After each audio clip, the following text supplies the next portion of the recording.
Hello, everyone. Welcome to our presentation and discussion about attachment and prosocial behavior in middle childhood, the role of emotion regulation. My name is Alejandro. My name is Leslie. And I'm Leilani Virana. Okay. So we wanted to kick off our presentation by talking about a couple of the key terms that were used in this particular study. So one of the most notable ones would be prosocial behavior, and that is defined as behavior that promotes safety and welfare for others. A couple of the examples used from the article include cooperation, caregiving, comforting, assistance, and self-defense. Another key term would be secure attachment. And that is developed when the relationship between child and caregiver, or the parents in this case, allows for the child to feel safe, comfortable, and valued. This also allows for the parent to be recognized as someone trustworthy while the child begins exploring their environment.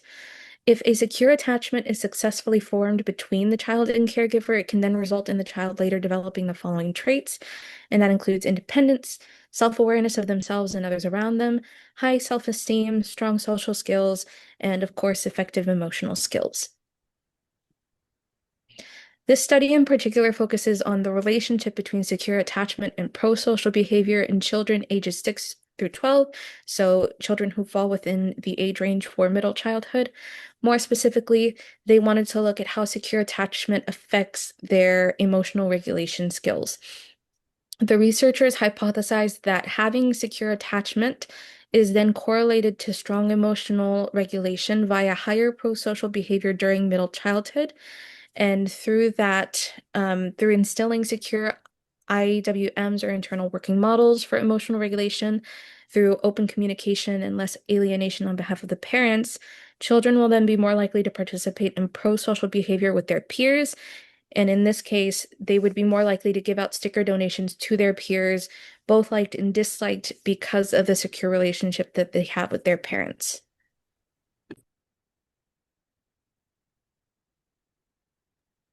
The participants included 199 children from ages of 6 to 12. Most of the mothers, 92.8%, were related to the child participants. 7.2% of mothers were stepmothers. 10.9% of the fathers were not biologically related, and the rest were their biological fathers. The families were recruited using a variety of methods, including newspaper and radio ads, community flyers, after-school programs, and referrals from other parents. Parents were given $60 compensation for their involvement, and their children were given a $10 toy. Since the experiment is interested on the effects of a parent's alcohol consumption on a child's development, each of the parents must fall into a drinking category as defined by the Centers of Disease Control and Prevention. 1/3 of the parents met the requirements for being light drinkers. One third met the requirements for being moderate drinkers, which is 2 or less drinks a day for men and 1 or less drinks a day for women. The third category of parents were considered heavy drinkers, 4 or more drinks a day for women and 5 or more drinks a day for men. A majority of the participants were white with 77%, 14% were black, and 7.5% were multiracial. And then a small percentage were of an unknown race. Families came from a variety of income levels. A fourth of the participants made more than 100,000. A fourth of the participants made 55,000 to 74,000. And then 11.1% of participants reported making less than $25,000 a year. Procedures. The data was drawn from the Child Sleep Project, a study that was completed and with approval of the Institutional Review Board. Participants completed a version of the dictator game. The dictator game is used to study altruism, where the dictator decides how to distribute the money. Children were given stickers, then asked if they would like to donate some to other children. Then they were asked to choose what kind of sticker pack they would like, a female pack, a male pack, or two of the gender neutral packs. They were then given the option to donate some of the stickers to children that couldn't help with the experiment.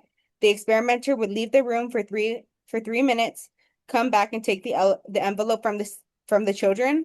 They would count how many stickers were removed, if any. Then they would replace the stickers that were taken, so all the children left with 25 stickers, no matter if they donated or not. measures. To test attachment, children had to complete the parent and peer attachment revised to assess whether the mother and father were safe people to share their feelings with. Mother scored an average of 0.71% once the two reverse score items were removed. Father scored 0.84, and greater child communication and high trust in parents correlated with lower parent psychological aggression and physical assault. Parents completed the emotional regulation checklist, which to assess whether their children can regulate their emotions. The lability subscale checks the child's emotional reactivity and emotional dysregulation and the intensity of negative emotions. Prosocial behavior was measured using the sticker donations. Covariates of the study are the child's gender, family income, relationship to the parent, biological or not, age of the child, and a parental drinking problem. The data was analyzed using SPSS version 26. Okay, and only child age was related to sticker donations and was included as a covariate in the multi-group models. The study compared single factor, two-factor, and reporter-based models to assess emotion regulation and lability. The two-factor model included correlated emotion regulation and lability factors along with correlated error terms for mother reports. It demonstrated an excellent fit to the data. The initial single-factor model, which was constrained across age groups, showed a poor fit, suggesting potential measurement non-invariance.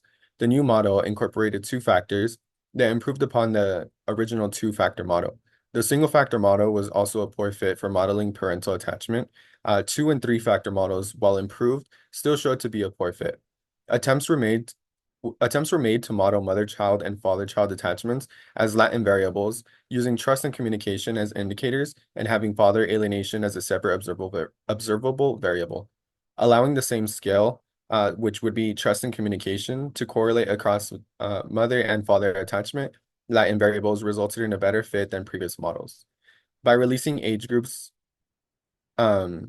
constraints for the father uh, alienation, sorry, factor lending, factor leading, and the correlation between mother-father communication, the model fit significantly improved. The final model with the release constraints demonstrated a good fit to the data with significant factor leadings and acceptable comparative fit index, or CFI, and root mean square error approximation, or RMSEA values. The multi-group measurement model included mother attachment and father attachment, child emotion regulation, and emotional lability, and child sticker donation. So correlations among variables were not constrained to be equal across groups. The structural model was an excellent fit to the data with a V2 of 77.92, a p-value of 0.17, a CFI value of 0.984, and an RMSEA value of 0.029. So 90% CI would be 0.000 or 0.054.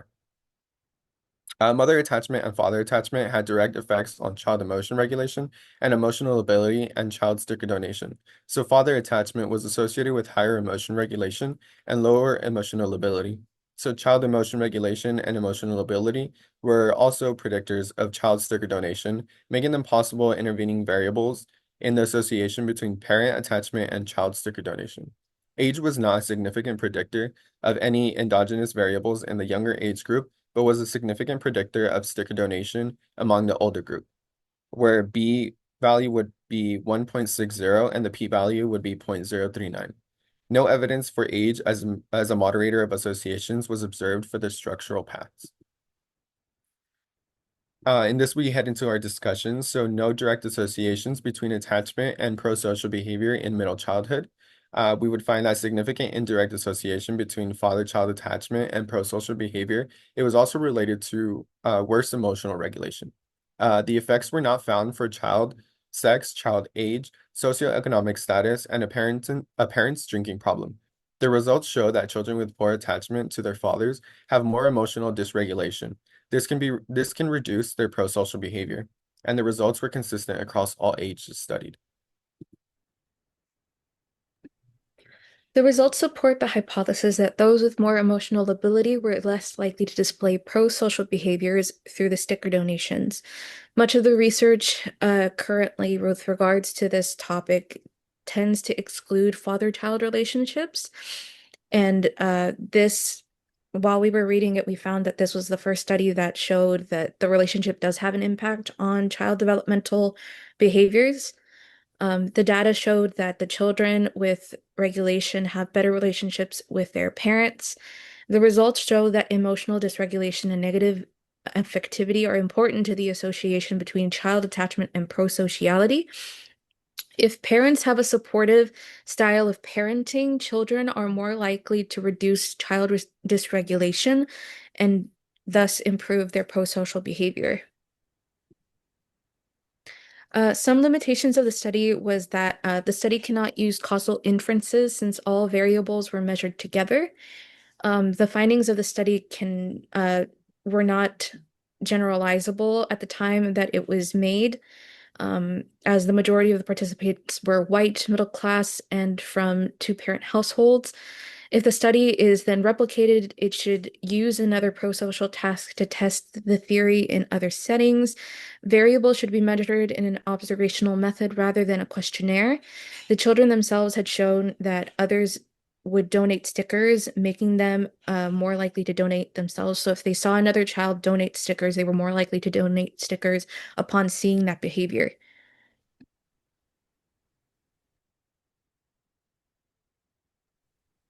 Importance to the field. In conducting the study, the researchers determined that while there was no correlation between secure attachment and prosocial behavior, there was ample evidence to suggest that there is a correlation between the establishment of IMWs during early childhood and high emotional regulation during middle childhood.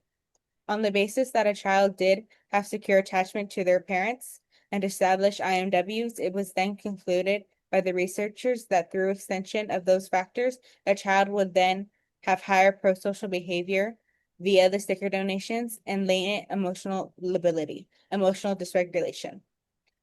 The conclusion of these findings determined that fostering a warm and open environment for children can then result in lowered levels of emotional dysregulation as well as higher social behavior.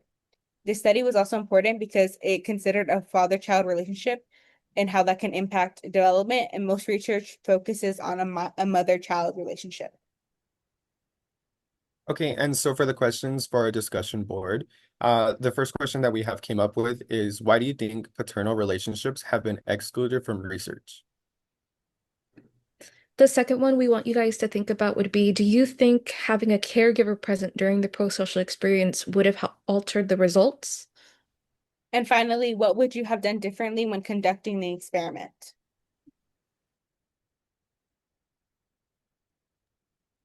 Thank Thank you you. guys for your time.